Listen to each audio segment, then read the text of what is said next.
Vamos al Evangelio según San Mateo, capítulo 8, para continuar los pasos en la vida de Jesús. Pasos en la vida de Jesús. Vamos a estudiar todo el capítulo, deberíamos leerlo todo, pero por razón del tiempo vamos a ir leyendo algunos versículos. Y vamos a leer entonces Mateo capítulo 8,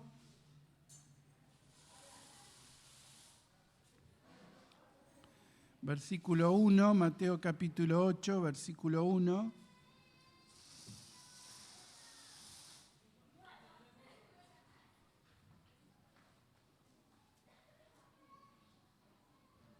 Y cuando descendió Jesús del monte, le seguía mucha gente. Y aquí vino un leproso y se postró ante él diciendo: Señor, si quieres puedes limpiarme. Jesús extendió la mano y le tocó, diciendo: quiero, sé limpio. Y al instante su lepra desapareció. Entonces Jesús le dijo: mira, no lo digas a nadie, sino ve, muéstrate al sacerdote y presenta la ofrenda que ordenó Moisés para testimonio de ellos. Vamos a encontrarnos entonces con un relato que viene después de ¿qué? Del Sermón del Monte. Dice, cuando descendió Jesús del monte. En una cronología, Mateo establece primero el sermón, luego lo que vamos a leer hoy, o lo que vamos a estudiar hoy. Y el pasaje...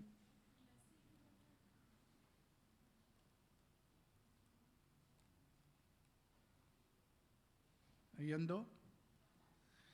Veremos que hay una serie de milagros en este pasaje que nos van a mostrar, creo que ahí anda, sí, ahí anda. Sí. El primero de ellos nos va a hablar acerca de la sujeción, y ya vamos a ver por qué. El segundo milagro es la curación del siervo del centurión, y nos va a hablar acerca de la fe. El tercer milagro, la curación de la suegra de Pedro, nos va a hablar acerca del servicio. En el medio del tercer y cuarto y quinto milagro, hay un paréntesis sobre el costo que significa seguir a Cristo, que desde ya lo pueden leer luego en sus casas, no lo vamos a poder estudiar hoy. Entonces, por último, veremos dos milagros agrupados. Uno tiene que ver con la calma de la tempestad y el otro con la liberación de dos endemoniados. Sujeción en medio de la enfermedad. Curación de un leproso. Los versículos que hemos leído. Bien. Lo primero que encontramos en este pasaje, y desde ya cuando ustedes quieran interrumpir y decir algo pueden hacerlo porque es una clase, no un sermón. Entonces, lo primero que hallamos es que hay un impacto. Muchos lo seguían. Este impacto tiene que ver con el Sermón del Monte, la impresión que causó el Sermón del Monte. Luego de haberlo escuchado, muchos que se habían reunido con él para escuchar ese sermón, siguieron al Señor Jesús. Luego nos vamos a dar cuenta en el desarrollo de los evangelios que ese seguir al Señor fue una decisión apresurada, porque muy pronto muchos de los que le seguían se volvieron atrás. Y esa es una experiencia que se ve en la historia de la iglesia. De pronto hay muchos que desaparecen. ¿Por qué? Porque seguir a Cristo tiene algunas exigencias, algún costo que pagar, que algunos no quieren pagar. Entonces, luego vemos reverencia. Noten por un momento que el leproso, ¿qué hizo? Se postró delante de él. Este solo hecho indica adoración, lo cual implica que este leproso no solamente estaba ante quien lo podía curar, no solamente creía eso, sino que había ido mucho más allá y este hombre creía que estaba delante del Señor. Se postró en signo de adoración. Magnífico. Reverencia. Deberíamos hablar mucho de la reverencia. ¿Qué es esto de estar reverentes delante del Señor? Y si hay cosa que ha sido maltratada este último tiempo, ha sido la reverencia. Creemos que al Señor podemos venir de cualquier manera, podemos saltar, podemos vestirnos como queremos, porque el Señor nos recibe igual. Pero, ¿qué hay de la reverencia? De pensar por un momento que no estamos ante cualquiera, que estamos ante la grandeza del Señor, la grandeza de su majestad. ¿No procuraríamos ante el Señor presentarnos de la mejor manera posible? ¿No nos presentaríamos con respeto, otra palabra olvidada, ¿no? Porque estamos delante del Señor. ¿Cuántas veces se pierde esto de la reverencia? Este hombre vino y se postró. Sujeción. Le dijo, Señor, si quieres, puedes limpiarme. No vino diciendo, yo declaro que me puedes limpiar, como se acostumbra ahora. No vino diciendo, limpiame. Algunos se presentaron al Señor así. Este hombre le dice, si quieres, puedes limpiarme. Y esta es una gran verdad. El Señor nos puede ayudar si Él quiere. Tal vez la ayuda que nos brinda el Señor no es de la manera que lo esperamos. Me mandaron esta semana o la semana pasada un videíto acerca del pastor Samuel Pérez Millos, quien de pronto pasó por la experiencia de enviudar. Y él cuenta en ese videíto la experiencia que vivió. Y dice, al domingo siguiente de la sepultura, dice, me dispuse para ir a la iglesia, como lo hacía siempre, pero ese día me rebelé contra el Señor. Y dije, nunca más voy a predicar sobre que respondes a nuestras oraciones. Porque estábamos orando y no respondiste. Nunca más voy a predicar sobre aquel versículo que dice que todo lo que pidieres en mi nombre yo lo haré, porque no lo hiciste. Y de inmediato le vino a la memoria un versículo y le hizo pensar. Y él imaginó que el Señor le decía, la sanidad que pedías ya se la di.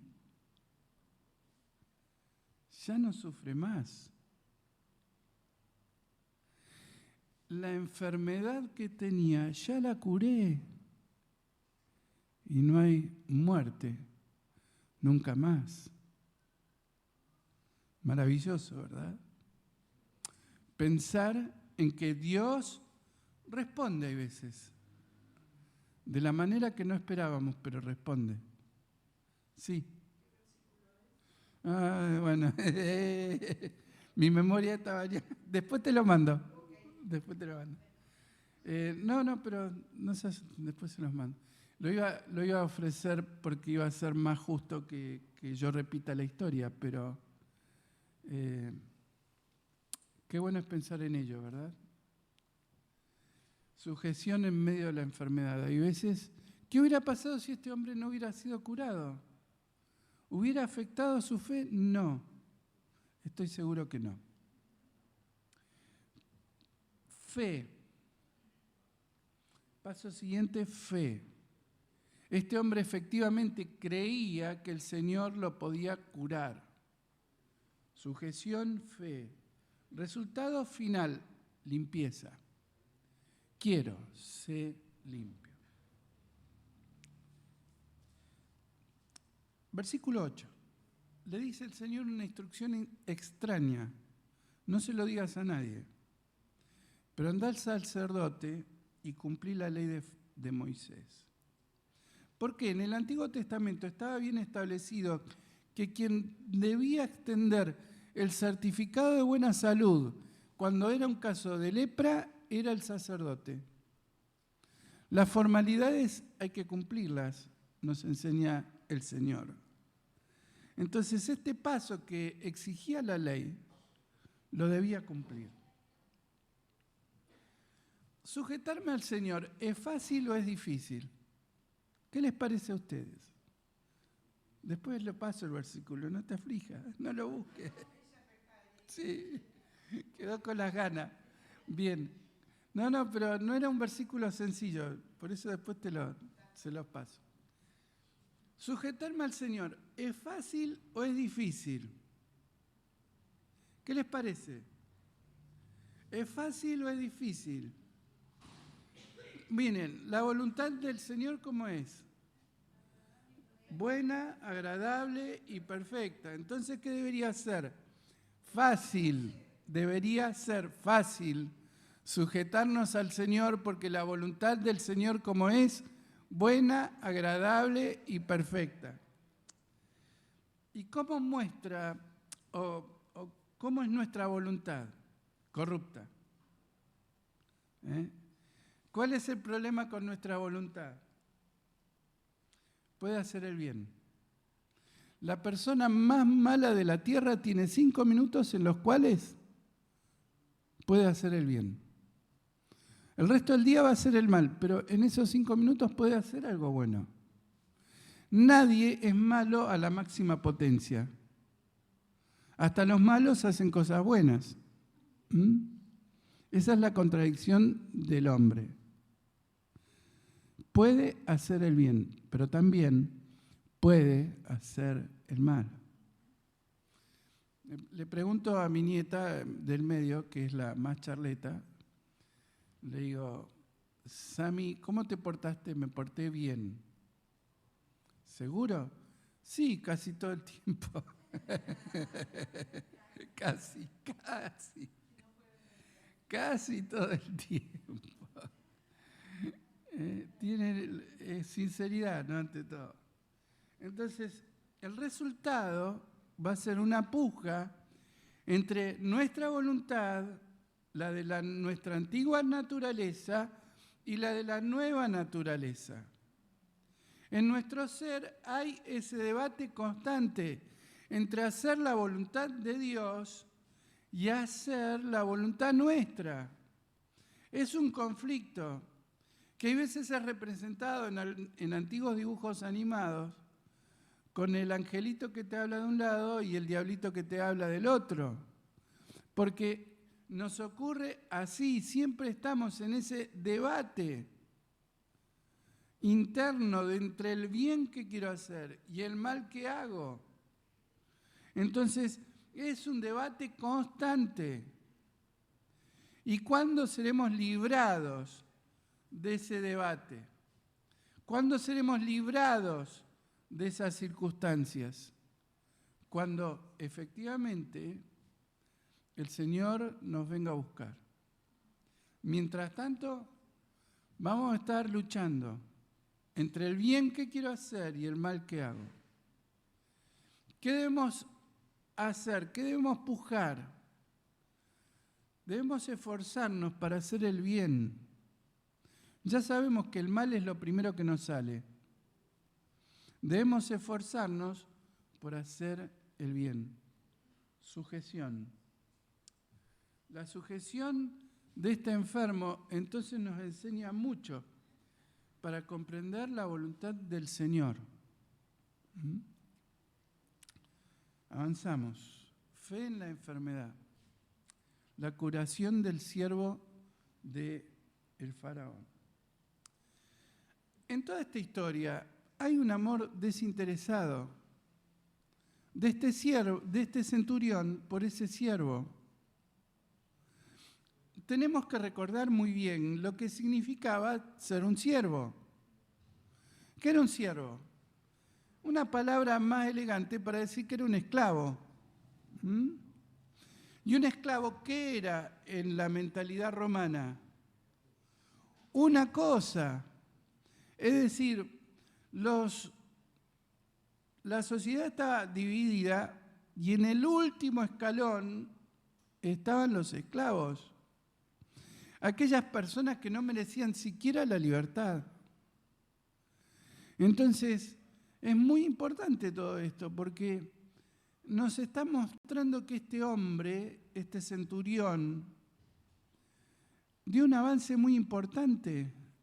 Lo consideraba persona, lo consideraba su amigo y se preocupó por él. No fue a pedir una sanidad para un familiar, para un hermano, para un cuñado, fue a pedir la sanidad de un siervo, el escalón más bajo en la sociedad romana. Entonces, la singularidad de la solicitud es que pidió por otro. En segundo lugar, el Señor no negó atenderlo. Y esto es otro punto que es por demás importante y ya vamos a enfatizar en esto. En tercer lugar, vemos nuevamente al siervo, al centurión, que cuando el Señor le ofrece ir a su casa, le dice, Señor, no, mira, no soy digno de que vayas a mi casa. Da la orden y listo, y se va a curar. Magnífico, la humildad de este centurión. Pensemos por un momento, ¿quién era un centurión? Un soldado, pero no cualquier soldado. Era un soldado a cargo de 100 soldados. El centurión tenía la autoridad suficiente como para agarrar al Señor de una oreja y llevarlo a su casa. Podía hacerlo, porque era un centurión. Sin embargo, vemos que se acerca con fe, con humildad. Tengo un siervo que está enfermo, al cual quiero. Ayúdalo. Pero no vengas a casa. No soy digno de que visites mi casa. Magnífico, ¿verdad? Qué ubicación. Y en cuarto lugar, lo que es más grandioso aún, es que el Señor elogia al centurión. ¿Y el centurión qué era? Empieza con G. Gentil. Era gentil, no era judío. Venía de alguna provincia romana. Era gentil y el Señor elogia a un gentil. ¿Se dan cuenta? ¿Cuántas cosas estaban pasando en esa historia? ¿Cuántas cosas el Señor estaba arreglando en esa historia? ¿Y de qué nos va a hablar esta historia? De los prejuicios. ¿Cuál es el origen de los prejuicios? Es un concepto formado de antemano sobre una persona. Entonces, la gente creía que un centurión romano era alguien malo, perverso, que no merecía nada. Imaginen, pertenecía al ejército de ocupación. Para un judío, ¿qué sería un centurión? ¿Una persona buena? No, una persona mala, despreciable. ¿Recuerden aquellas películas de la Segunda Guerra Mundial cuando, por ejemplo, Alemania invade Francia u Holanda? La mayoría de los franceses, ¿qué creían sobre el ejército alemán? que eran horribles, que eran una porquería, que eran asesinos. Y esto mismo tenía en mente el pueblo judío, que era un centurión. El ejército de ocupación. Eran terribles. Es más, podían hacer cosas terribles. Si un centurión le exigía, o un soldado romano le exigía a un judío que llevase su carga, ¿qué tenía que hacer? Llevarla sin chistar. Te agarraban de una oreja y vos tenías que llevar la carga. El bolso donde él llevaba sus cosas, se las tenías que llevar vos. Y desde ya no te iba a pagar un peso. No era que te lo pedía por favor, era una orden. Entonces, para los judíos, el hecho de que el Señor Jesús haya hablado con el centurión y lo haya tratado bien, ya era algo tremendo. Pero además, nuestro cerebro, para actuar más rápido, tiende a simplificar la realidad. Entonces, ellos pensaban, todos los centuriones eran malos, todos, porque pertenecían al ejército de ocupación. Todos los centuriones eran malos. Prejuicios. Nosotros tenemos nuestros prejuicios, ¿verdad? En nuestra sociedad hay prejuicios también. ¿Cuál es la falla de los prejuicios? ¿Por qué fallan? Porque generalizan. ¿Y cuál es la falla mayor? Que la Biblia nos enseña que todos los seres humanos somos iguales. Entonces no hay quien fuera mejor que otro. Somos todos iguales. No todo romano era malo, así como no todo judío era bueno. ¿Se entiende? El Señor termina elogiando al gobernante o al centurión romano. Bien, ¿quiénes son los que padecen los prejuicios? Aquel que es diferente a la mayoría, en particular los extranjeros. En nuestro país, otrora, había prejuicios entre las distintas nacionalidades de origen. El gallego no se juntaba con el italiano con el gallego, después se mezcló. Pero en principio había prejuicios. De hecho, yo estuve en España visitando a mi hija. ¿Con quiénes son sus amigos? Argentinos que viven en España. ¿Por qué? Porque ellas, como Argentina, tienen prejuicios con los españoles y los españoles tienen prejuicios con los argentinos. Entonces los amigos que son argentinos. Y eso nos habla, ¿no?, de que estamos en medio de una sociedad que es prejuiciosa. Ahora, ¿por qué tenemos esas diferencias? Porque el extranjero, por ejemplo, puede tener costumbres diferentes, gustos diferentes, gustos de vestimenta diferentes. Puede tener hábitos de comida completamente diferentes. Entonces, claro, esas diferencias pueden estar originadas por costumbres o culturas. Las culturas o costumbres son buenas o malas. Depende.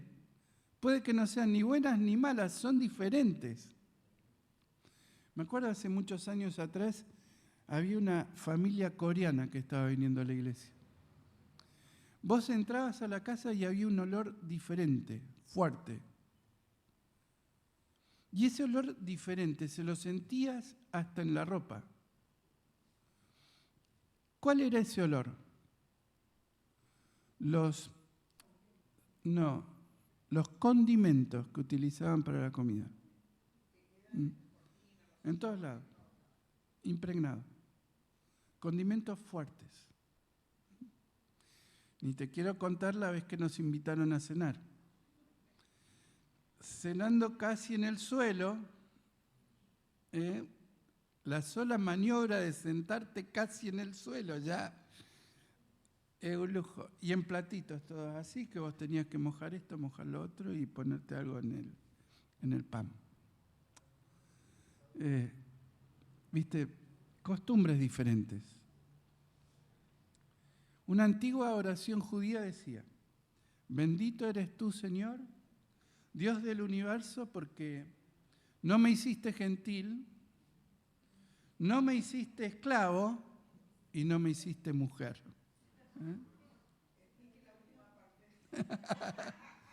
Pero noten por un momento que Pablo conocía esa oración porque es muy antigua. ¿Y qué dijo Pablo? Ya no hay judío ni griego, ni gentil. No hay esclavo ni libre. No hay varón ni mujer. Pablo respondió a los judíos de la época. Él mismo conocía esa oración porque es de esa época. Los prejuicios de nada sirven.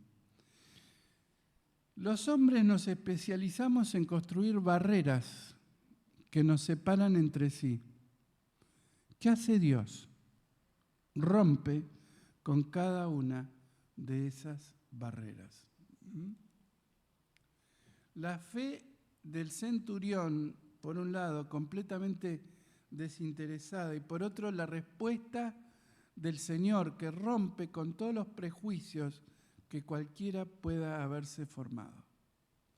Qué bueno es pensar que nos podemos ir de este lugar sin prejuicios, porque es lo que Dios anhela. Basta de prejuicios. Servicio tras la enfermedad. Jesús sana la suegra de Pedro, versículos 14 al 17. Después que leí este pasaje, me surgió una teoría. Se las voy a comentar, es una teoría personal. Pero me dio la explicación de por qué, mejor dicho, Pedro negó al Señor. Porque le sanó a la suegra. Claro, por eso años después se vengó. Le sanó a la suegra. No, nada que ver.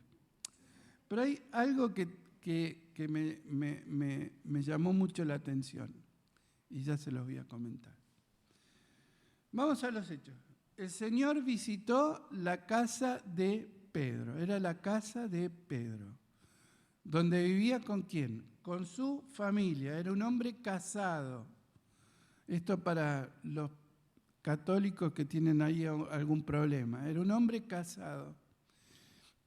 Me vino a la pregunta algo que no puedo resolver y tal vez ustedes puedan. ¿Cómo sostuvo Pedro a su familia durante los 3 años que estuvo siguiendo al Señor? No lo sabemos, pero de alguna manera se las habrá arreglado. La suegra, sí. Bueno. No había jubilación, así que... Su suegra vivía con ellos. Posiblemente era una mujer viuda, porque estaba en la casa. De pronto se enfermó y vino el Señor y la sanó. Ahora, la reacción de aquella mujer de forma inmediata fue servir. Una vez que se sintió bien, comenzó a servir al Señor y a los muchachos. El Señor se vino con los 12. Y me vino gráficamente la figura de mi suegra. ¿Se acuerdan cuán servicial era? Y esto me trae este versículo Por tanto, mis queridos hermanos, dice, sigan firmes, constantes, trabajando al Señor siempre. Más y más en la obra del Señor. El Señor nos pide que sirvamos, que trabajemos. La primera reacción de aquella mujer cuando fue sana, ¿qué fue? Servir. Entonces, digamos que cuando Dios nos salva, ¿qué tenemos? Comunión de manera inmediata con Él. ¿Y el resultado final cuál será? Servicio. Qué bueno que el Señor nos salvó para que le sirvamos. Y esta historia así lo demuestra. Comunión y servicio. Aquella mujer agradeció al Señor de la única manera que lo sabía hacer, sirviendo. Tenemos unos minutitos más y nos vamos a encontrar con el poder del Señor ante el mundo natural y el mundo espiritual.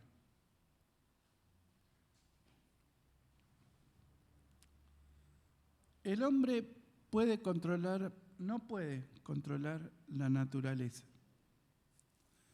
Prueba de ello, en Bahía, en estos tres últimos años, lo sabemos, ¿no? Había un canal aliviador que no alivió nada. Nada pudo prevenir el viento que hubo. Nada. Aun cuando hubiésemos tomado todos los recaudos, no había nada que hacer. Si te agarraba el viento fuerte, chao. El hombre no puede controlar la naturaleza, pero Dios sí. Por eso el Señor calmó la tempestad. El hombre no puede controlar el mundo espiritual, no puede controlar a los demonios. Hay quienes viven echando demonios fuera. Y realmente no es la función de la iglesia andar haciendo eso. ¿Cuál es nuestra función? Predicar el Evangelio. Y nada de lo que hagamos va a detener el poder demoníaco. Por el contrario, lo vimos esta mañana previamente. El poder de Satanás va a ir en aumento. Y Dios ha permitido que eso sea así. Ahora, el hombre no puede controlar a los seres espirituales, pero Dios sí. ¿Y el Señor qué hizo? Los controló. Simplemente los controló. Qué magnífico es pensar en ello. Que el Señor tiene un poder que está sobre nuestro poder. Ahora, debemos también notar, la naturaleza y los demonios están fuera del área de control del hombre. Pero el hombre a su vez puede controlar a los animales. Es decir, Dios nos ha permitido hacer ciertas cosas. Allí tienen, esta imagen fue tomada de un circo del año 55, porque ya no hay más adiestradores de animales que hagan esto, porque es mal visto. Pero noten por un momento que un león es mucho más poderoso que 2 o 3 hombres o más. Sin embargo, el león se sujeta al domador. ¿Por qué? Porque Dios nos dio esta capacidad. No a mí, porque yo malcrio gatos y perros. Pero sí, también. Creo que el gato terminó controlando mi vida, así que bueno. Sí. Pero bueno, la realidad es que es al revés. Nosotros podemos controlar a los animales. Los animales incluso necesitan nuestro control. Ayer estaba mirando, ¿cuándo una oveja debe ser esquilada? Cuando la lana le tapa los ojos. Entonces ese es el momento de que debe ser esquilada. El animal nos necesita. ¿Por qué? Porque fue creada por Dios para nosotros. Esto significa entonces que debemos aprender que hay cosas que podemos llegar a controlar en cierta medida y hay otras que están fuera de nuestro alcance. Y hay situaciones en la vida que podemos llegar a controlar, pero hay otras que están fuera de nuestro alcance. ¿A quién le gusta de pronto enfermar? A nadie. Pero es algo que escapa a nuestro control. Enfermar. Nadie elige enfermarse. Y cuando nos enfermamos, aún con los mejores tratamientos médicos, puede que esa enfermedad no pueda ser controlada. Estamos sujetos a cuestiones que van más allá de nosotros mismos. ¿Y qué tenemos que aprender? Que esas cosas que escapan a nuestro control están bajo el control ¿de quién? De Dios. Y si fuera una enfermedad, ¿bajo el control de quién está? De Dios. Y si Dios quisiera curarnos, Él puede curarnos. Y si Dios no lo quiere, no nos curaremos.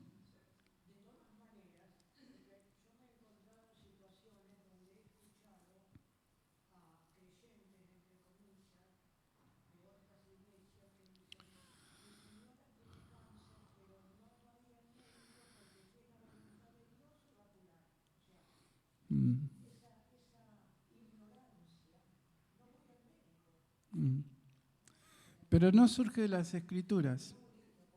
Lógico. Sí.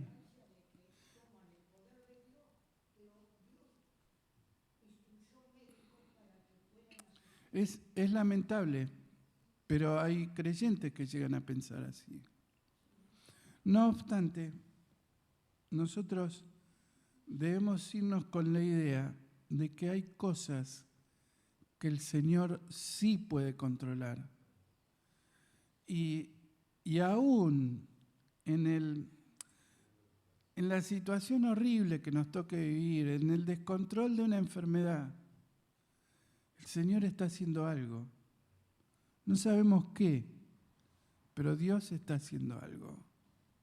Porque nada escapa al control del Señor.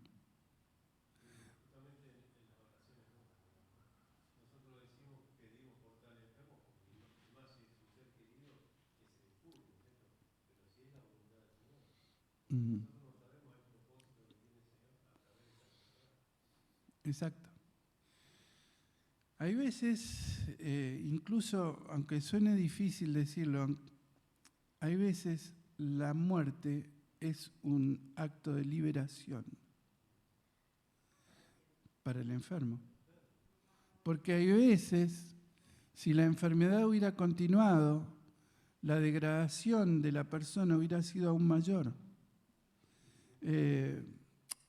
Mi papá se fue gozando de su capacidad mental hasta último momento, pero si la enfermedad se hubiera extendido, hasta eso hubiera perdido. Así que igual no se quería ir, porque